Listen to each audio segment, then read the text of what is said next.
Hi, this is Ryan from Monster Logo Studios.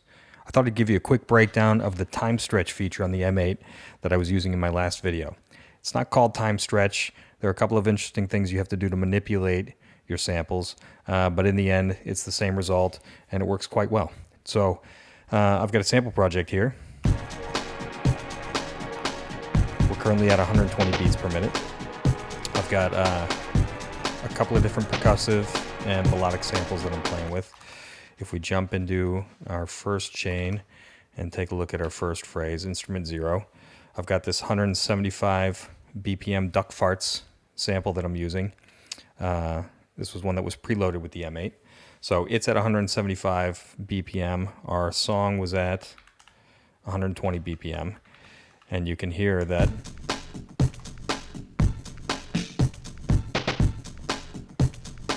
I'm chopping it up in this first phrase.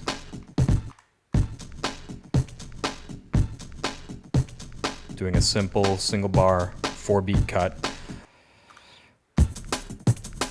There we go. That's the native wave file. And there's the there's the duck fart at the end. I've actually never listened to the entirety of the sample. Now I get it. So how am I chopping this up? How am I getting it to play at tempo? Not only that, you can hear if I increase the tempo,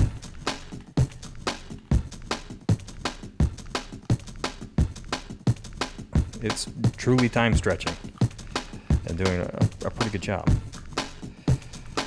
So how do we get there?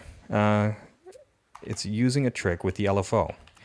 So I'm using the loop start LFO assignment with 100% amount applied and the ramp up oscillator shape, meaning it's a linear ramp. In this case, think about it moving the loop start position from the start of our audio file to an endpoint as determined by the frequency. The frequency is going to be inversely proportionate to the length of the sample that we want to chop out.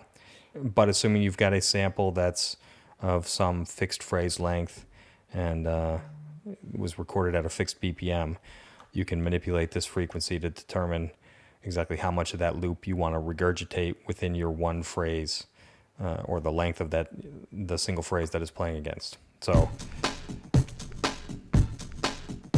I'm effectively chopping one bar out of that loop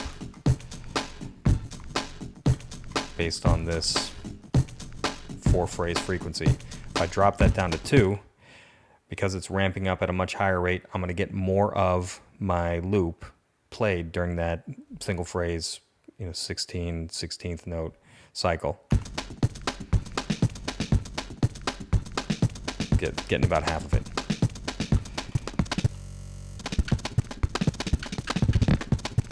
If I drop it down to one phrase, you can hear the duck fart at the end. I'm getting the entire loop played over my single measure here. Now what's neat about this is I can still use our 4th octave, so C4 is going to be native pitch, but I can manipulate that to change the pitch of the loop without changing the timing or the phrasing.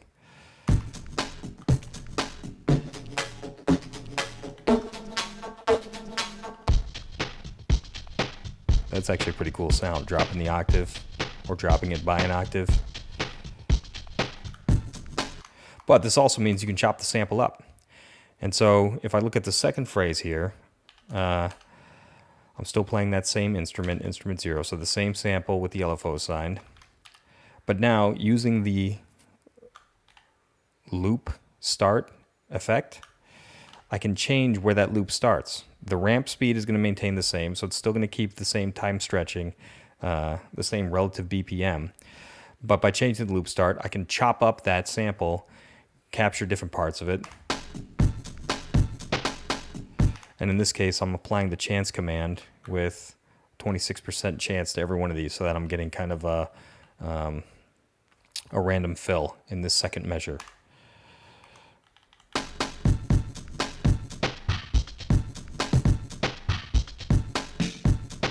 And then I've got a couple of lower octave ones to round it out. So if I played the entirety of this chain, both phrases,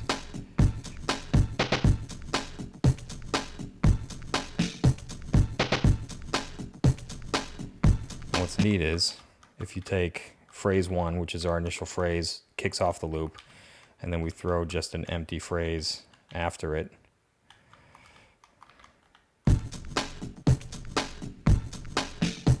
The loop continues to play.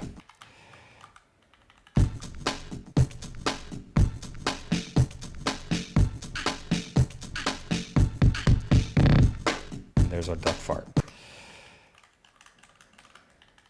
A couple other things I forgot to note.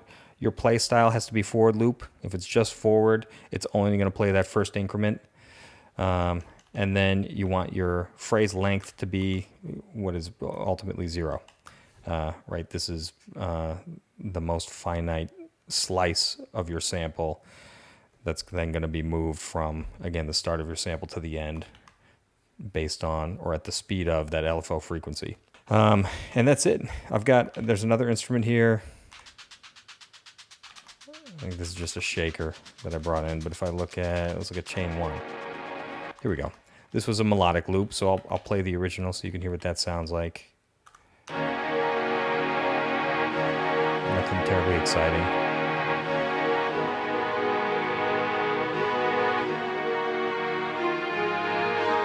It's just chord movements in the key of D sharp minor. And so what I've done is I've taken that first bit of the sample.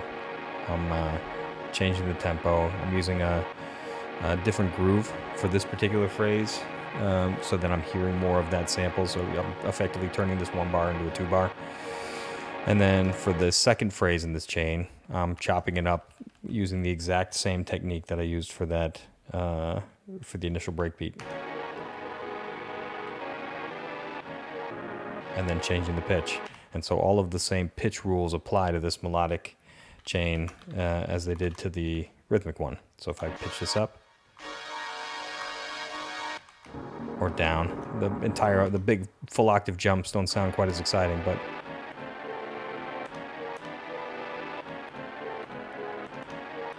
jumping in half-step increments sounds pretty cool. And so all that put together,